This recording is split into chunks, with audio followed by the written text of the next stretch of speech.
Tuhan bersamamu. Dan bersama rohmu.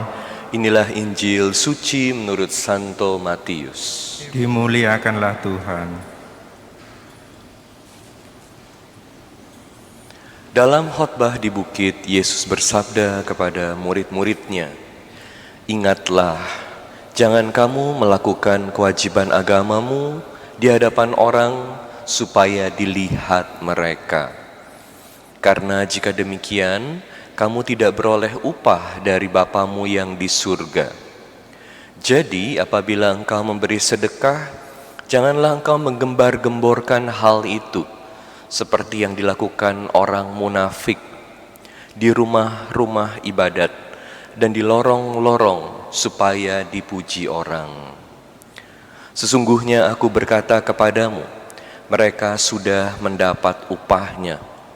Tetapi jika engkau memberi sedekah, janganlah diketahui tangan kirimu apa yang dilakukan tangan kananmu.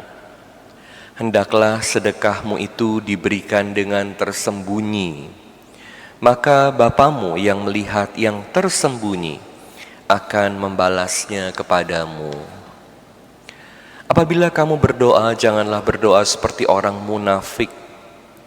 Mereka suka mengucapkan doanya dengan berdiri dalam rumah-rumah ibadat dan pada tikungan-tikungan jalan raya, supaya mereka dilihat orang.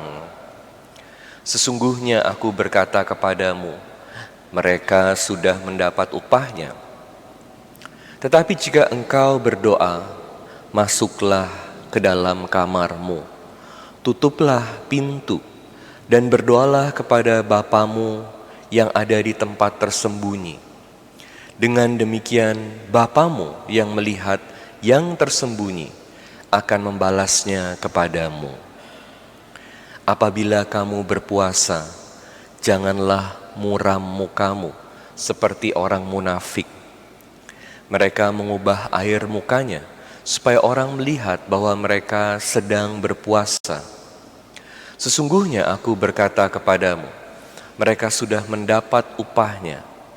Tetapi apabila engkau berpuasa, minyakilah kepalamu dan cucilah mukamu, supaya jangan dilihat oleh orang bahwa engkau sedang berpuasa, melainkan hanya oleh Bapamu yang ada di tempat tersembunyi. Maka Bapamu yang melihat yang tersembunyi akan membalasnya kepadamu." Demikianlah Injil Tuhan. Terpujilah Kristus. Ingatlah, engkau ini abu dan akan kembali menjadi abu. Saudara-saudari sekalian terkasih dalam Kristus, hari ini hari Rabu Abu.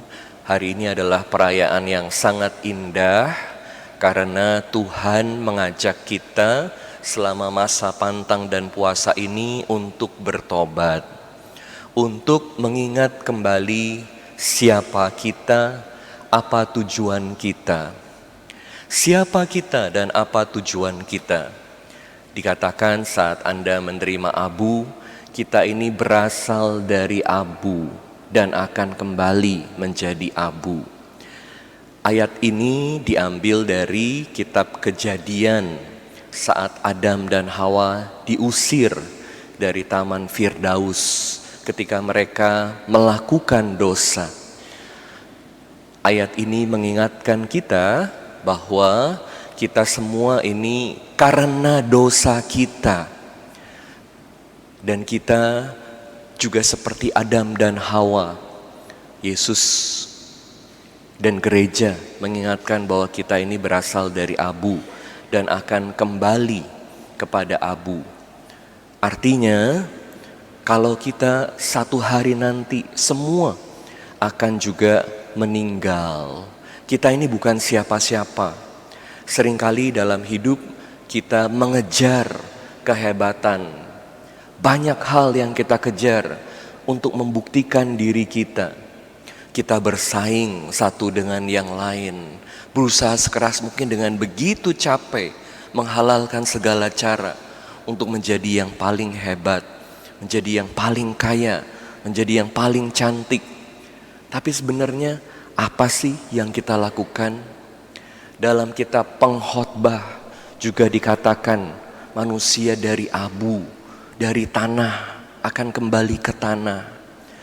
Berbagai hal yang kita lakukan seringkali kita juga lihat sebagai hal yang sia-sia.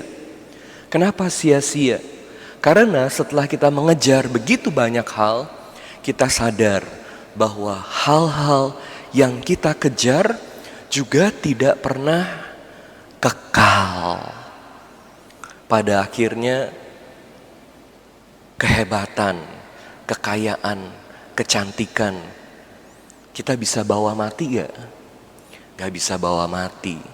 Saat kita meninggal dipanggil ke rumah Bapa, apa yang tinggal dari hidup kita?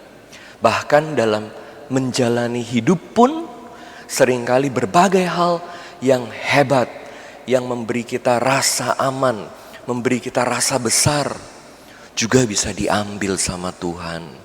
Kapanpun Tuhan mau ambil, Tuhan bisa ambil. Makanya banyak orang melihat hidup ini adalah kesia-siaan, seperti dikatakan dalam kitab Pengkhotbah. Tapi ini tidak boleh membuat kita jadi rendah diri, jadi tidak punya semangat, jadi putus asa. Karena apa? Karena rahmat Tuhan itu lebih mendalam daripada dosa kita. Dosa menghancurkan kita. Tapi ingat, kisah kejadian, kisah kejatuhan manusia selalu mau mengingatkan kita bahwa walaupun kita manusia ini berdosa, dan karena dosa kita jatuh dalam maut, kita masuk dalam maut karena dosa, tetapi Tuhan tidak menciptakan kita dalam dosa. Tuhan menciptakan Adam dan Hawa dalam rahmat, sehingga kita semua dipanggil untuk kembali dalam hidup yang indah itu bersama Tuhan. Kita semua, siapapun kita, betapapun besarnya dosa kita, tidak ada kata putus asa buat Tuhan. Tidak ada kata putus asa. Semua punya kesempatan untuk kembali kepada Tuhan dan merayakan hidup. Saat kita menerima abu, kita dengar kita dari tanah dan akan kembali ke tanah. Tapi ditandain di dahi kita tanda salib. Tentu sekarang karena masa pandemi ini akan ditaburkan di dahi kita ya, di atas kepala kita. Tapi biasanya kan ditandain kan di dahi kita tanda salib.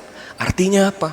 Walaupun kita ini bukan apa-apa, bukan siapa-siapa, tapi kita milik Tuhan Yesus. Kita adalah milik Tuhan Yesus. Ditandain dengan salib. Diingatkan bahwa walaupun kamu bukan siapa-siapa, tapi kamu adalah milik Tuhan Yesus.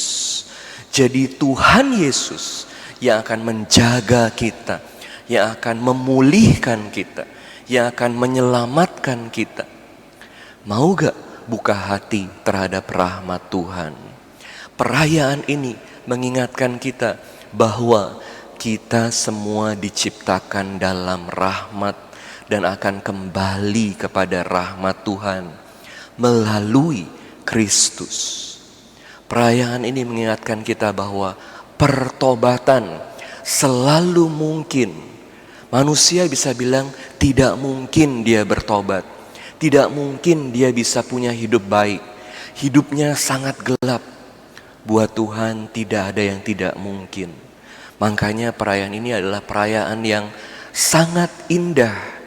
Karena siapapun Anda semua dipanggil pada pertobatan.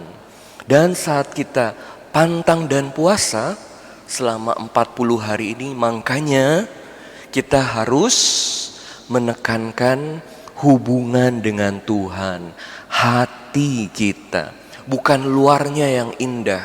Karena kalau hanya cari pujian, itu sia-sia, kelihatan hebat sama orang lain, sama manusia. Luarnya aja yang hebat, tapi hatinya tidak diperhatikan.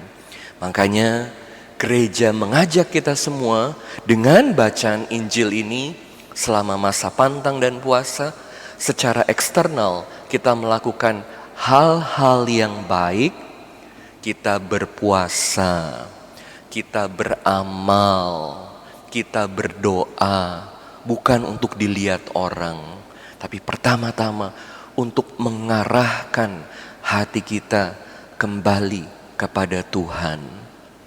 Kita berasal dari abu dan akan kembali kepada abu.